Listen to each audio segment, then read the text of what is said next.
my name is Meghann Pauls. I am the chef and owner here at Dianna's Grill Room, located in Corolla, North Carolina. And today I'm going to make our North Carolina style key lime pie.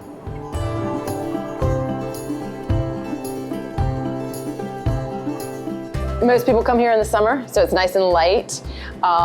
It's a cool dessert, and it's North Carolina style. It doesn't have, a lot of them have that big meringue topping on top, or they use a different key lime juice that's bright green. This is, just our way of doing it, and it's a good summertime dessert. So what you need for the key lime pie is graham cracker pie shell crust, 12 ounces of softened cream cheese.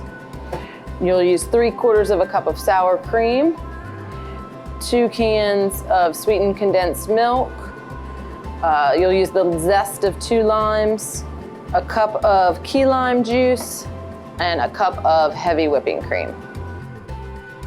First thing you're gonna wanna do is cook your pie shell crust, 350-degree oven for about 5 minutes. Then you will take your softened cream cheese and you'll put that in the Robot-Coupe or food processor that you may have, and you'll whip that up.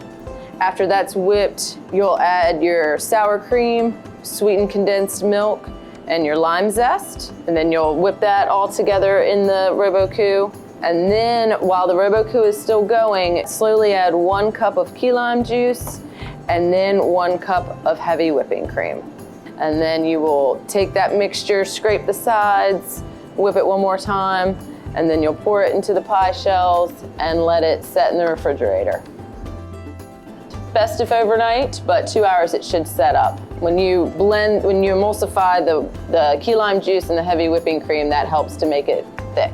It is good on its own. It's also good I like it with a little strawberry sauce sometime, or just simple fresh whipped cream right on top.